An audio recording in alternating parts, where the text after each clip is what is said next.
para quem não me conhece, eu sou Gisele e eu vou falar um pouquinho então para vocês hoje sobre algoritmos bioinspirados, tá?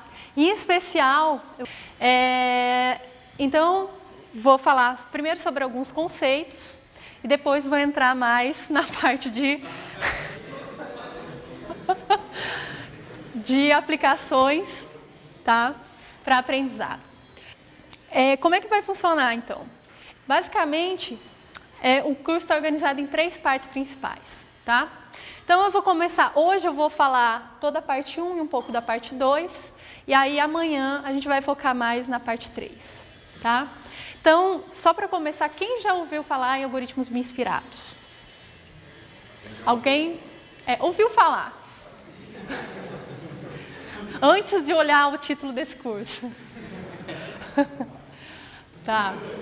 Alguém já trabalhou com algoritmo genético, programação genética?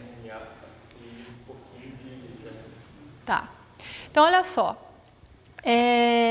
Na verdade, vocês vão ver que eu vou focar bem no curso, tá? Porque esses algoritmos bioinspirados, eles incluem muitos tipos de algoritmos. Tá? Então, o que a gente vai fazer hoje? Qual que é o objetivo, mais ou menos, do curso? Na primeira parte, tá? Então, eu vou dar uma introduçãozinha, vocês vão ver que eu vou dar um foco maior em algoritmos evolucionários, tá? Tem uma razão para isso e eu vou falando durante a apresentação. E aí eu vou dar o básico de aprendizado de máquina, contrastando qual que é a diferença de aprendizado, mineração, método estatístico, o que aprende, o que não aprende, por que aprende. E amanhã a gente vai juntar essas duas coisas, tá? Então, só para vocês terem uma ideia, eu sou professora aqui no DCC faz 3 anos, tá? Antes eu fiquei 1 ano aqui como pós-doc. E desde o 7º período, eu trabalho com algoritmos bioinspirados, tá? Para outras coisas que não tinham nada a ver com mineração ou aprendizado. E depois, mestrado, doutorado, eu comecei a trabalhar com isso. Então, faz aí uns 3 anos que eu trabalho com isso, né? Acabei o mestrado ontem, né? Não, brincadeiras à parte.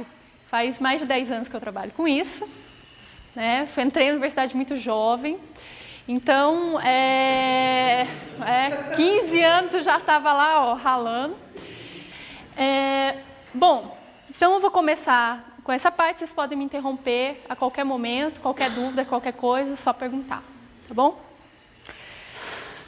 Bom, então na verdade eu vou começar com uma coisa um pouco mais abrangente que métodos bioinspirados, que é um termo que surgiu no contexto que ele é usado hoje não há muito tempo, tá? Que é computação natural. Tá? Hoje em dia a gente tem livros do que é chamado computação natural. Mas o que é isso? Né? O pessoal olha e fala, tem uma disciplina de computação natural, o que você faz lá? Bom, então, basicamente essa área de computação natural, ela envolve qualquer coisa que tenha a natureza, tá? Que vai ser utilizada como fonte de inspiração ou metáfora para eu criar ou um método computacional, ou uma simulação, ou tem várias etapas aí, ou várias coisas que englobam a computação natural. E uma coisa importante durante todo esse curso que a gente vai ver aqui, é que, na verdade, quando eu digo metáfora, eu estou falando metáfora em um alto nível de abstração. O que eu quero dizer isso? Vocês vão ver aqui que eu tenho métodos que são inspirados no princípio da evolução, etc, etc. Mas, lógico que eles não têm todos os elementos, tá? Então, é a mesma coisa que a gente fala. Avião não bate asa, tá? Avião tem asa, mas não precisa bater. É uma metáfora. Ele é inspirado, eu tenho as asas, mas é uma inspiração em alto nível. Nem tudo vai ser igual, então nem tudo é compreendido. Então, eu pego todos os detalhes, eu generalizo isso e transformo num algoritmo ou num método ou coisa do tipo, tá? Então, o que eu tenho que lembrar sempre que eu vou simplificar, tá? Eu vou pegar um método da natureza, eu vou transformar num método computacional e vai ter simplificação. Não tem como não ter simplificação. Tá? E hoje, se a gente falar dessa área de computação natural, ela está dividida em 3 grandes partes. A primeira parte é a computação inspirada na natureza, ou bioinspirada. Então, todos esses métodos, algoritmos que são propostos para resolver problemas do mundo real, usando alguma coisa inspirada na natureza. Aí eu tenho 2 outras partes aqui. A segunda parte é o que eu chamo de simulação ou emulação de fenômenos naturais. O que é isso? Um bom exemplo, vida artificial. Tá? Quer dizer, eu não quero resolver um problema X e eu vou lá e desenvolver o método. Não, eu vou tentar simular como a vida funciona. Tá? No alto nível de abstração é isso. E tem uma parte de geometria fractal que também está incluída nessa área. E a última é a computação utilizando meios naturais. Quer dizer, eu uso a natureza para fazer computação. Nessa parte tem a parte de computação quântica, computação baseada em DNA. Então, eu tenho um material que é natural e ele é usado para fazer computação. Então, o curso vai focar bem naquela primeira parte ali, eu vou falar só de métodos, eu não vou falar nada em relação à simulação ou computação quântica, nada disso. Eu vou focar naquela primeira parte. Em especial, eu vou dar um foco maior na parte de computação evolucionária. Por quê? Cada uma daquelas coisas que eu estou listando ali, se vocês prestarem atenção, eu tenho aqui computação inspirada na natureza, e eu tenho 5 tipos diferentes de métodos. Eu tenho computação evolucionária, inteligência coletiva, redes neurais, sistemas imunológicos, sistemas endócrinos. Tá? Principalmente os 3 primeiros, eu posso dar 1 ano de curso sobre cada um. Tá? Então, qual que é a ideia? Eu vou focar em alguma coisa, que seja mais, vou explicar o passo a passo. Tá? Isso aqui é mais para vocês saberem que isso existe, em que contexto que ele está sendo utilizado, porque o contexto em que ele é utilizado é muito parecido com algoritmos bioinspirados. Algoritmos evolucionários. Então, só explodindo aquela figura, quando eu olho para algoritmos bioinspirados, né, como eu acabei de falar para vocês, a gente tem alguns tipos de algoritmos aqui. E se a gente olhar ali, dentro daquele algoritmos evolucionários, eu tenho vários outros tipos de técnicas que são inspiradas na teoria da evolução, mas que têm diferentes características. Tá? Então, por exemplo, eu tenho algoritmo genético, programação genética, evolução gramatical, estratégia evolucionária, programação evolucionária. São todas técnicas que têm uma pequena diferença entre uma e outra, que eu vou falar mais ou menos quais são essas diferenças.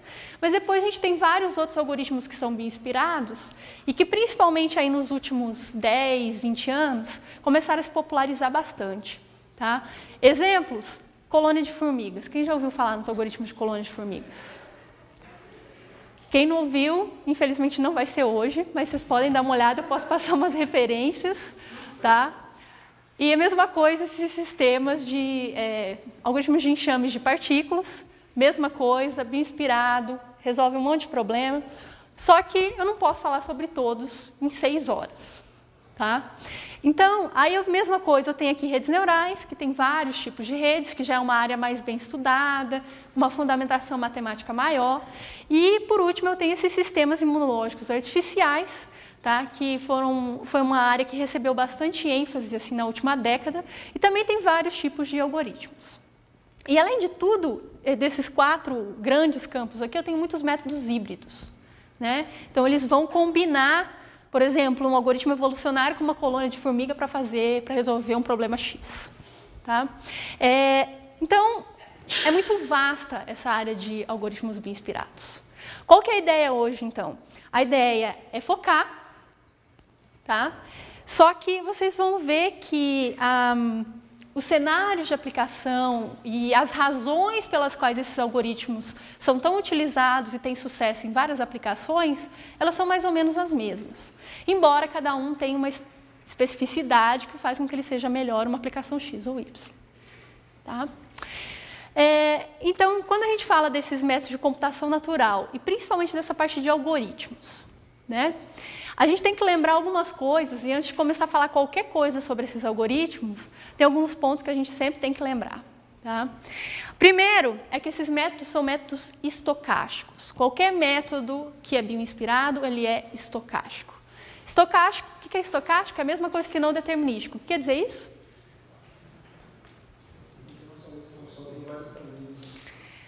Na verdade, eu não tenho uma resposta exata. Então, por exemplo, se eu rodar um algoritmo exato, toda vez que eu rodo esse algoritmo, eu tenho uma entrada X, eu vou ter uma saída Y. Isso é um algoritmo determinístico. Então, entrada X, saída Y. Tá? Qual que é a natureza de um algoritmo não determinístico? Eu posso dar uma entrada X, e ele pode dar uma saída Y, uma Y2, uma Y3, uma Y4. Por que que isso acontece? Porque a gente vai ver que esses métodos, eles têm um fator aleatório na forma como eles funcionam, tá? E eles não garantem solução ótima para um problema. Tá? Então, o que acontece? Eu tenho um espaço que eu quero buscar uma solução. Tá? Esse algoritmo ele vai pegar caminhos nesse espaço para tentar encontrar essa solução. Só que dependendo do caminho que ele pegar, ele vai chegar na solução Y, ou na Y1, ou na Y2. Tá? Então, esses métodos, sempre lembrar em que tipo de problemas que eu aplico, quando essas condições são aceitáveis. Né? Então, eu não pego um problema que existe resposta exata e que existe um algoritmo fácil de achar a solução para esse problema e uso um método inspirado, não faz o menor sentido. Tá? E a gente vai falar bastante sobre isso ao longo das próximas 3 horas. Tá? Mas então, qual que é a vantagem? Para que tipo de aplicação eu uso? Qual que é o cenário ideal para eu aplicar isso? Tá? É justamente quando acontece esse terceiro ponto aqui. Eu tenho um método, ele vai ter uma maneira declarativa de resolver um problema. Quer dizer, eu sei aonde eu quero chegar, eu sei o que eu quero fazer. Tá? Mas eu não sei exatamente como que eu vou fazer isso. O método exato, ele te dá passo a passo o que você precisa fazer para sair de X e chegar em Y. Um método de computação natural, ou bem-inspirado, ou não determinístico, o que ele vai fazer? Ele vai ter diferentes caminhos, tá? E ele sabe que ele sai daqui e que ele tem que chegar num lugar próximo daqui. Vou dar um exemplo mais real. Né? Então, vou pegar um problema clássico que eu vou citar muito durante esse curso, que é o caixeiro viajante. Todo mundo conhece o problema do caixeiro viajante? Alguém não conhece o problema do caixeiro viajante? Então, só relembrando lá, dado um conjunto de N cidades, né, eu quero sair de uma cidade 1, passar por todas e voltar à origem. Tá? Então, o meu problema aí é qual? Como é que eu defino esse problema? O que é a minha entrada? A cidade inicial e todas as cidades por onde eu quero passar e as distâncias entre elas. Né? Então, a entrada para qualquer algoritmo vai ser tipo um mapinha das cidades e as distâncias. O que eu quero como saída? Melhor caminho possível, que é o caminho com menor distância. Tá? Então, eu sei de onde eu saio e eu sei aonde eu quero chegar. Tá? Como é que eu vou fazer isso? Existem 1000 maneiras de fazer, e é isso que a gente vai ver hoje. Só que qualquer tipo de problema, onde eu sei que a entrada é essa, a saída tem que ser essa, tá? E eu sei que, na maioria dos casos, esses problemas são NP completo, NP hard. Não tem como resolver em tempo determinístico, em tempo polinomial. Tá? Então, esses tipos de problemas são aqueles tipos de problemas que são muito bons para você aplicar esse tipo de método. Tá? Então, eu sei o que eu quero fazer, mas eu não sei exatamente como. Isso vai ficar mais claro, não é mágica, tá? Vai ficando mais claro ao longo aí das próximas horas. Bom, então, dada essa rápida introdução, né, então eu tenho uma área maior, que é chamada de computação natural. Dentro dessa área eu tenho 3 sub-áreas grandes, e uma delas é proposta de algoritmos, métodos para resolverem problemas. E dentro desses métodos eu tenho vários outros métodos. Né? Como a gente falou, evolucionários, baseados em interações sociais, redes neurais, etc. O que a gente vai fazer aqui, então? Vai ver um pouco de computação evolucionária. Tá? Então, para começar, o que é esse negócio de computação evolucionária? Tá? São métodos, então, que são inspirados na teoria da evolução de Darwin. Tá? E, na verdade, esses métodos, a primeira vez que alguém pensou em utilizar esses métodos foi em 1958, tá? De que se tem registro. Lógico, com uma ideia muito menos sofisticada que a gente tem hoje do que seriam esses métodos. E depois disso, nos anos 60, depois dessa primeira ideia que surgiu, tiveram 3 grupos, na verdade, que trabalharam independentes, um na Alemanha e 2 nos Estados Unidos. Naquela época não tinha internet, não tinha nada. Depois que eles terminaram o trabalho, eles ficaram sabendo que os 3 estavam fazendo mais ou menos a mesma coisa. Tá? Só que com pequenas diferenças. E essas diferenças foram que começaram a dar origem a esses diferentes ramos que a gente tem hoje dentro da computação evolucionária. Tá? Então, nos anos 60, nos Estados Unidos, vai começar a aparecer os algoritmos genéticos, que com certeza eu acho que são os mais disseminados até hoje. E Ao mesmo tempo, programação evolucionária e estratégias evolutivas. Eu não vou entrar em detalhe, mas a gente vai ver que a representação da população e a diferença entre elas. Daqui a pouco eu vou falar o que é representação, o que é população e assim por diante. E, por muito tempo, trabalhou-se com algoritmos evolucionários. Em um período teve o povo começou a fazer cara feia para esses métodos, porque não se conseguia explicar exatamente por que eles funcionavam. Tá? Aí começaram a ter estudos mais teóricos. Até hoje a gente tem alguma teoria por trás, mas ela poderia ser muito melhor do que ela é. E no começo dos anos 90 começou a se propagar um outro tipo de método, que é a programação genética. Tá? Então, historicamente, lógico, tem muito mais detalhe, mas a gente começou lá nos anos 60, teve uma época que deu um boom, aí baixou, aí no final dos anos 80 começou a se popularizar de novo. Tá? E aí veio essa parte de programação genética, e aí começaram a ficar muitas técnicas. Né? Você usou um algoritmo genético, uma programação genética, uma estratégia evolucionária. E o pessoal começou a ver que tinha muita similaridade, principalmente porque a inspiração era a mesma. Então, foi aí que apareceu esse nome de computação evolucionária. Foi só na década de 90 que isso começou a ser o termo utilizado para se referir a qualquer método que tivesse inspiração. Então, na teoria de evolução de Darwin. Tá? Bom, e onde que a gente usa? Né? Na verdade, essa é uma pergunta complicada, porque a gente usa em tanta coisa que é difícil listar. Não tem como listar. Tá? E essa é uma das grandes vantagens e flexibilidades dos algoritmos evolucionários. Então, você vê aqui, na engenharia tem muita coisa que é feita com isso. Engenharia, eu quero dizer, por exemplo, vou otimizar o caminho de uma linha de energia para alguma coisa. Ou, vou ver como que é a melhor forma de eu colocar essa peça no avião para a aerodinâmica ficar do jeito tal. Tá? Então, tem muita aplicação. Design de circuitos é uma coisa que por muito tempo foi muito forte na área de programação genética, principalmente. Para criar modelo financeiro, tem muita coisa em IA para jogos, inteligência artificial para jogos, que é baseada nesses algoritmos. Bioinformática e qualquer tipo de modelagem de problema, principalmente problema quando se trabalha com variáveis que são não lineares e etc. E uma das grandes coisas que fizeram as pessoas confiarem cada vez mais nesses métodos, tá, é que hoje eles já conseguiram encontrar resultados que são competitivos por aqueles que são gerados por um humano fazendo a mesma tarefa. E tem uma lista de patentes, inclusive, tá, de coisas que foram geradas por algoritmos e depois patenteadas, né, e comparadas. Claro, para patentear, você compara com a solução proposta por um humano. Depois eu tenho aqui umas referências para uns sites e coisas desse tipo, onde você pode ver tudo isso. Tá?